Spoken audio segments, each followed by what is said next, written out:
श्रोता मिल जाए तो उसकी यात्रा की थकान मिट जाती है और उसका भाग्य जो है वो सौभाग्य में बदल जाता है। आज हमारा भाग्य सौभाग्य में बदला। अजय भाई ने बहुत अच्छी खींच लो। जय हो शाहरुख खान के प्रोटोकॉल। दशहरे तक काम आएगा। चित्र हमारा खींच रहे हो, हृदय कली को सींच रहे हो, लेकिन इतना बतलाओ ये एक आंख क्यों मीच रहे हो। बहुत अच्छे, अलग अलग दिशा से ले लो। ये गे टेक्नोलॉजी का प्रतिनिधित्व करता है, इसलिए एक आंख मीच रहा है। अशोक भाई बैठो, आप पसीने पसीने हो रहे आप। कहीं भी दो लोगों की जगह देख के बैठ जाओ। अरे ये इन्होंने दो पत्नियों वाली बात कही है ना, तो अपना खुद का भविष्य का खतरे में नजर आ रहा है। बहुत अच्छे। एक तो अजय ने बहुत प्यारी कविता सुनी। मैं चाहूंगा एक बार अजय के लिए, पहले कवि के लिए जोरदार तालियां। बहुत बढ़िया कविता मोबाइल की। मैं पूछ रहा था पास बैठ के, मैं कहा अजय ये चश्मा वश्मा लगाते हो कोई दिक्कत तो नहीं होती? बोले आजाद भाई दिक्कत तो कुछ नहीं होती, बस महिलाएं मेरी तरफ देखती नहीं। मैंने कहा चश्मा लगाना छोड़ दो। बोले फिर महिलाएं दिखती नहीं। हर कवि का अपना संकट है। आज तो व्यवस्था बहुत अच्छी, आयोजकों को पता है कि हमारे टीम में एक सरदार है, तो इधर भी सरदार है, उधर भी सरदार है, इधर भी सरदार है, उधर भी सरदार है, इधर भी असरदार है, उधर भी असरदार है। एक बार इनके लिए भी ताली बजाइए। मैं चार पंक्तियां देखिए, एक शीर्षक आप जहां है माहेश्वरी सभा। माहेश्वरी, मैंने इतने सरनेम देखे लेकिन पूरी दुनिया में इतना अच्छा सरनेम आज तक नहीं देखा जिसके अंदर ही अर्थ छुपा हुआ है, जो कहता है माँ हे ईश्वरी। तो जो माँ को ईश्वरी का दर्जा देता है वो माहेश्वरी होता है। बात आप तक पहुंची, छुटपुट तालियां ही सही लेकिन आई। तो चार पंक्तियां समर्पित करता हूं। स्वागत भाई, स्वागत। भारी है आंचल वसुधा का जिसके हम आभारी हैं। पंक्ति का जो आखिरी शब्द है, नई पंक्ति यहीं से शुरू होगी, ध्यान दीजिए। वाह भाई वाह। भारी है आंचल वसुधा का जिसके हम आभारी हैं। आभारी है गगनधरा का खिली हुई फुलवारी है। फुलवारी में माने ही तो दृश्य दिखाए दुनिया के। अब मैं देखना चाहता हूं कितने लोग यहाँ कविता सुनने आए हैं। फुलवारी में माने ही तो दृश्य दिखाए दुनिया के। दुनिया के हर एक रिश्ते पर माँ की ममता भारी है। बढ़िया दुनिया के हर, बहुत बहुत धन्यवाद। इसलिए भी प्रणाम करता हूं। देखिए आप ज्यादा गंभीर मत होना, मैं भी आपको हंसाने ही आया हूं, क्योंकि रुलाने के लिए तो आपकी रिश्तेदारी काफी है। अच्छा, ऐसा मैंने कहता, ओशो कहते थे किसी जमाने में कि हंसने वाला कभी स्वर्ग में नहीं जाता। हंसने वाला कभी स्वर्ग में नहीं जाता, वो जहां जाता है वहां स्वर्ग बना दे। बहुत बढ़िया भाई, बहुत बढ़िया, बहुत बढ़िया। आप खुश नसीब हैं। जीवन में अपने जितने सीनियर सिटीजन्स बैठे हैं, अपने एंजॉय के ग्राफ को बढ़ाते रहिए। अगर आपने अपने एंजॉय के ग्राफ को बढ़ाए रखा, अजय जी आप भी बढ़ाइए अपने, अशोक जी ये सीनियर सिटीजन नहीं है भाई। आपने अपने एंजॉय के ग्राफ को बढ़ाए रखा तो यकीन मानिए आपको कभी एंजियोग्राफी कराने की जरूरत नहीं पड़ेगी। बहुत अच्छे भाई। देखिए ज्यादा ज्ञान की बात इसलिए नहीं कहूंगा, ज्ञान की हालत बहुत खराब हो गई है। ज्ञान की हालत इतनी खराब हो गई, शंकर जी अध्यक्ष महोदय, एक आदमी ज्ञान बांट रहा था। एक आदमी, बोले लोहा लोहे को काटता है, हीरा हीरे को काटता है। इतने में उस आदमी को पीछे से कुत्ते ने काटा। तो भाई पीछे हम बैठे हैं, हम लोग सारे के सारे, तो मैं इसीलिए तो पीछे देख रहा हूं। तो हम खुद डर गए। बोले भीड़ में से आवाज आई, बोले कुत्ता कुत्ते को काटता है। अच्छा, तो बच्चे, आप संस्कार बदल गए, चीजें बदल गई, टेक्नोलॉजी बदल गई, वेब सीरीज देखने वाली ये जो पीढ़ी है, दो बच्चे आपस में झगड़ रहे थे। एक बोला तेरी माँ राधे माँ, दूसरा बोला तेरा बापू आशाराम बापू। एक आदमी पहुंचा निर्मल बाबा के दरबार, चाय आ गई। ये चाय देने वाला भविष्य का प्रधानमंत्री बन सकता है।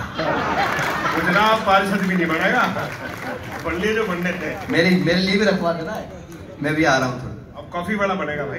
अच्छा, एक आदमी पहुंचा निर्मल बाबा के दरबार में, जानते हो कौन कौन जानता है? अच्छा हाथ खड़ा हो। समोसा खाया? चटनी का रंग कौन सा था? एक आदमी पहुंचा निर्मल बाबा के दरबार में, बोले बाबा जी बहुत दुखी हूँ। बोले तुम्हारी शादी हो गई? बोले हो गई। बोले कभी पत्नी के हाथ के बनाए हुए पराठों की तारीफ की? बोले नहीं की। बोले आज घर जाके कर लेना, कृपा वहीं अटकी हुई।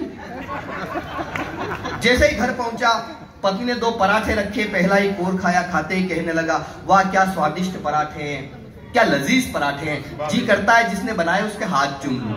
पत्नी ने खींच के 2 चाटे मारे। बोले 10 साल से सुबह शाम खाना खिला रही हूं, कभी तारीफ नहीं की, आज पड़ोसन ने 2 पराठे क्या भिजवा दिए।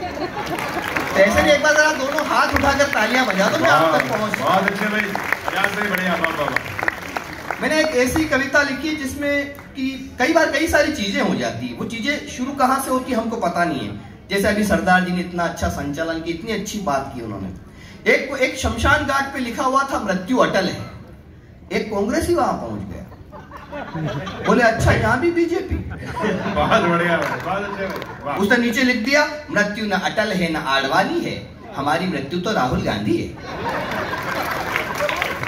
तो मुझे बिल्कुल अच्छा नहीं लगा मंजीत भाई, मुझे बिल्कुल अच्छा नहीं लगा। इसलिए अच्छा नहीं लगा कि किसी का नाम नहीं लेना चाहिए। तो कवि है, कवि अपना काम करेगा अपने तरीके से।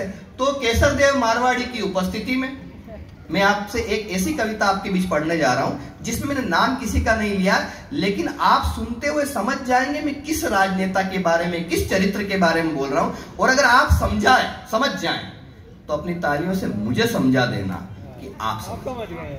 मैं पहली परीक्षा दे रहा हूं, इसको कहता है ये कविता नहीं है, ये IQ टेस्ट है। अगर आप नहीं भी समझे तो अपने चेहरे को ऐसे बना लेना जैसे आप समझ गए, ताकि पड़ोस वाले को लग जाए आप समझदार। सुनिए। स्वागत भाई, स्वागत। कि दिल्ली भी हमारी, पंजाब भी हमारा, अब धरने पे धरना लगा के मार डालूंगा। समझे? बहुत अच्छे भाई। समझे तो पीछे तक एक बार तालियां बजा दो, समझ गए। दिल्ली भी हमारी, पंजाब भी हमारा, अब धरने पे धरना लगा के मार डालूंगा। मुफ्त में मिलेगा पानी, बिजली, दवाई मुफ्त, भारत को श्रीलंका बना के मार डालूंगा। भारत को। बहुत अच्छे भाई, बहुत अच्छे, जिंदाबाद। मैं आपको सैल्यूट करता हूं। दूसरा चरित्र, और मैंने नाम नहीं लिया और आप समझ गए, बस यही कविता की सफलता है। दूसरा चरित्र आप देखें। खुलेआम सड़कों पे प्यार न करेगा कोई, रोमियो को थाने पहुंचा के मार डालूंगा। खुलेआम, जो नहीं समझे वो अगली पंक्ति में समझ जाएंगे। खुलेआम सड़कों पे प्यार न करेगा कोई, रोमियो को थाने पहुंचा के मार डालूंगा। कान खोल सुन लेना, माफिया का काल हूं मैं, ऐसा बुलडोजर चला के मार डालूंगा। ऐसा बढ़िया भी बढ़िया। अब आपका IQ टेस्ट वापस हो रहा है और अगले चरित्र को देखिए, आप मस्ती लीजिए, आनंद लीजिए। मैं भी उनका मुरीद हूं। सुनिए। संकट पड़ा यदि तो सलवार पहनूंगा। पहुंची बात, पहुंची, पूरी कुर्सी हिल गई, और क्या चाहिए। संकट पड़ा यदि तो सलवार पहनूंगा, स्वदेशी हूं विदेशी चबा के मार डालूंगा। और अगली पंक्ति पे 2 इंच उछल जाएंगे, मेरा दावा है। संकट पड़ा यदि तो सलवार पहनूंगा, स्वदेशी हूं विदेशी चबा के मार डालूंगा। शत्रुओं से नित्य ही कराऊंगा कपाल भांति, एक आंख अपनी दबा के मार डालूंगा। बढ़िया, बढ़िया, बहुत। अब तक आपको मित्रों, विशाखापट्टनम के प्यारे श्रोताओं, अब तक आपको आखिरी पंक्ति तक इंतजार करना पड़ा, लेकिन अब जो मैं पढ़ने जा रहा हूं जिस चरित्र के बारे में, आप पहली ही पंक्ति में समझ जाएंगे मैं किसके बारे में कह रहा हूं। सुनिए। स्वागत भाई, स्वागत। खाऊंगा न खाने दूंगा, न कहीं दबाने दूंगा। बहुत अच्छे भाई। खाओ। इतने अच्छे श्रोताओं का तो यहां से निर्यात किया जाना चाहिए पूरे देश भर में, ताकि देश भर में अच्छे कवि सम्मेलन होने लगे। कि खाऊंगा न खाने दूंगा, न कहीं दबाने दूंगा, भाई और बहनों सुना के मार डालूंगा। खाऊंगा न खाने दूंगा, न कहीं दबाने दूंगा, भाइयों व बहनों सुना के मार डालूंगा। कविता में कई बार चमत्कार उतरता है।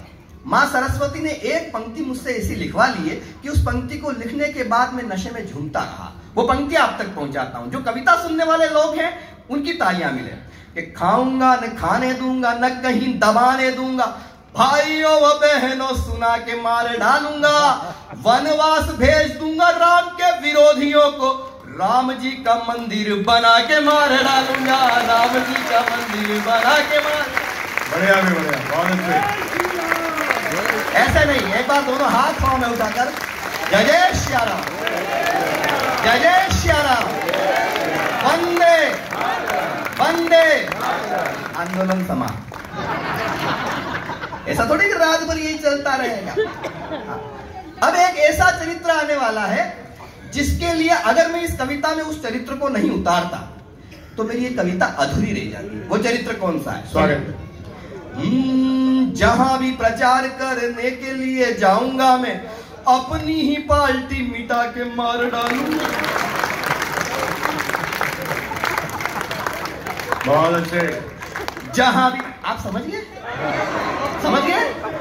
तो मुझे समझाते रहना, वरना मैं समझूंगा कि आप नहीं समझे।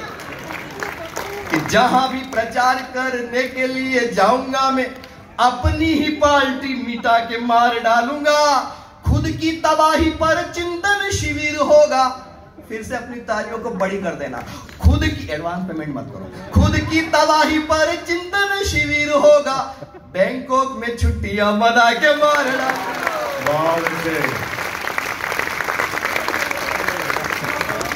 बहुत बहुत धन्यवाद। एक चरित्र और रह गया, वो चरित्र कौन सा है? आप शायद आप तक पहुंचेगा। स्वागत। कि खाली यदि मुझसे कराओगे जो बंगला, तो बंगले की टोटियां चुरा के मार डालो। जय हो जय हो जय हो। खाली यदि आपका IQ बहुत अच्छा है। समाजवाद की जय हो। इतने समझ, आप इतना अच्छा इसलिए समझ रहे हैं क्योंकि आप सब समझदार हैं, और इससे ज्यादा चापलूसी में कर भी नहीं सकता। खाली यदि मुझसे कराओगे जो बंगला, तो बंगले की टोटियां चुरा के मार डालूंगा, आपकी सुनूंगा नहीं, बाप की सुनूंगा नहीं, साइकिल को पंचर करा के मार डालूंगा, साइकिल को पंचर। बढ़िया भी बढ़िया। बाबा एक चरित्र और सुन लीजिए, अंतिम चरित्र देखिए। आप शंकर जी, आप दोनों शंकर जी, आप साथी लाहौटी थी, आप सब तीनों से त्रिदेव। चाहे मेरी गर्दन पे छुरी ही रख दोगे, जय नहीं बोलूंगा, सपा के मार डालूंगा। पता नहीं कौन सा मवेशी है। चाहे मेरी गर्दन पे छुरी ही रख, बोले भारत माता की जय नहीं बोलूंगा, मेरी गर्दन पे छुरी रख दो, भारत माता की जय नहीं बोलूंगा। चाहे मेरी गर्दन पे छुरी ही रख दोगे। कई बार आपने भी सोचा होगा, जो आपने सोचा हो मैं कहने जा रहा हूं। चाहे मेरी गर्दन पे छुरी ही रख दोगे, जय नहीं बोलूंगा, सपा के मार डालूंगा।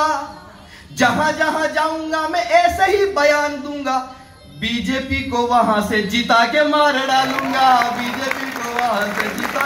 बहुत अच्छे भाई, क्या बात है। कविता खत्म, ताली बजा। ये कहना इसलिए जरूरी था क्योंकि आप अच्छे से सुन रहे हैं। मेरा एक सौभाग्य ये भी है, आज 2020 का मैच है, वरना हम शुरू होते हैं 1 घंटा तो सांस लेने में कविता, लेकिन सबको पढ़ना है, सबके लिए एक टाइमिंग, एक अनुशासन होता है हर कवि का। मेरा यह सौभाग्य है कि मैंने देश की सरहदों पे कारगिल के मैदान में सैनिकों के सामने कविता पाठ किया। भारतीय सैनिकों ने दुश्मन देश के सैनिकों के आत्मविश्वास को कमजोर करने के लिए कुछ बोर्ड लिखवा रखे हैं। अशोक जी, एक बोर्ड पे लिखा हुआ था, ईश्वर हमारे दुश्मनों पर दया करे। मैंने कहा ये क्या लिख दिया, लेकिन मैंने नीचे की पंक्तियां पढ़ी, मैं वहां अपनी तालियां बजाने से रोक नहीं पाया, आप यहां पे अपनी तालियां बजाने से रोक नहीं पाएंगे। उस बोर्ड पे लिख रखा था, ईश्वर हमारे दुश्मनों पर दया करें, क्योंकि हम तो करेंगे। साथियों, मेरे मारवाड़ी दोस्तों, दूसरे बोर्ड को पढ़ते हुए अपने आक्रोश को थोड़ा बड़ा कर देना। भारतीय सेना ने दुश्मन देश के सैनिकों के लिए दूसरा बोर्ड लिखा, उस पे लिख रखा था, आतंकवादियों को माफ करना अल्लाह का काम है, लेकिन उनकी अल्लाह से मुलाकात करवाना भारतीय सेना का काम है।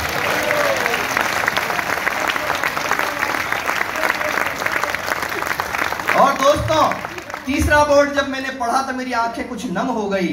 तीसरे बोर्ड पे लिखा हुआ था, हमें इस बात का बेहद अफसोस है कि अपने वतन को देने के लिए, अपने देश को देने के लिए हमारे पास सिर्फ एक जीवन है। जब तलक लाली लहू के एक भी कतरे में है, कौन कहता है वतन की आबरू खतरे में।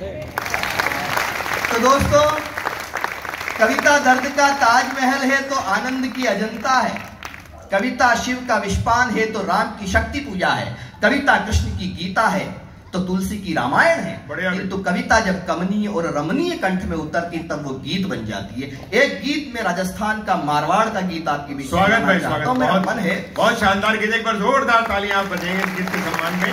आजाद जी का बड़ा हम राजस्थानी आज बड़ा अच्छा संचालन कर रहे हैं। एक बार सरदार जी के लिए ताली बजाओ, बहुत क्या शानदार। एक बार मैं एक कवि सम्मेलन का संचालन कर रहा था, मुझे आयोजकों ने कहा आज एक संस्कृत का कवि भी कविता पाठ करेगा। मैंने कहा अच्छी बात है, संस्कृत भाषाओं की मां है, इसका विस्तार होना चाहिए। आयोजक बोले ऐसा कुछ नहीं है, आपको संस्कृत की कविताओं का हिंदी में अनुवाद करना है। अच्छा सरदार जी आपको बता दूं, मैं हमेशा संस्कृत में सप्लीमेंट्री से पास हुआ, अपने को नहीं आती। मैंने कहा पब्लिक को आती है क्या? बोले पब्लिक को तो बिल्कुल नहीं आती। मैंने कहा फिर क्या संकट है, कर दूंगा अनुवाद। कवि आया, कवि ने आते ही पंक्ति पढ़ी, त्रिया चरित्रम पुरुषस्य भाग्यम। मैंने कहा स्त्री का चरित्र देखकर पुरुष भाग गया। वो बोला देवो न जानाती कुतो मनुष्य। मैंने कहा देवता भी नहीं जानते हैं आदमी कुत्ता होता है। कई बार ऐसी बातें हो जाती है। मैं स्कूल में पढ़ाता हूँ, मैंने बच्चे से पूछा, मैंने कहा बेटा ये बताओ तमसो माँ ज्योतिर्गमय इसका क्या अर्थ होता है? बच्चा बोला तू सो जा माँ, मैं ज्योति के पास जा रहा हूँ। हाँ, बच्चे बड़े होशियार हो गए। एक बार सरकारी स्कूल में आग लग गई, सारे बच्चे खुश हो गए। बोले सबसे बड़ी टेंशन ये स्कूल था, इसी का राम नाम सत्य हो गया। एक बच्चा रो रहा था, मैंने उससे पूछा, मैंने कहा तू क्यों रो रहा है? बोले आग स्कूल में लगी है, वो मास्टर जी तो बाहर खड़े हैं, पेड़ के नीचे बिठा के पढ़ाएंगे। ये लालू जी की बात कर रहे थे। एक बार मैंने बच्चे से पूछा, मैंने कहा बेटा बताओ हमारे देश में कौन सी देवी का कौन सा प्रसाद प्रसिद्ध है? बोले राबड़ी देवी का लालू प्रसाद। क्या हो बात कहीं से भी शुरू कर दो। देखो आप आज कितना सोनल ने कितना अच्छा सरस्वती वंदना किया। अगर मुझे कोई सरस्वती वंदना करने को कहे मैं 2 पंक्तियों में काम निपटा दूं। मैं कहूंगा हे मां शारदे तू हमें प्यार दे, विशाखापट्टनम के जितने श्रोता कविता का आनंद उठाने आए हैं इन सबको लाड़ दे दुलार दे, और इस देश में जितने भ्रष्ट नेता हैं उन सबको जमीन में आपने लिखी। काम तो आप भी अच्छा करें, लेकिन एक गीत सुनाता हूं जैसे एक एक धागे को बड़ी मुश्किल से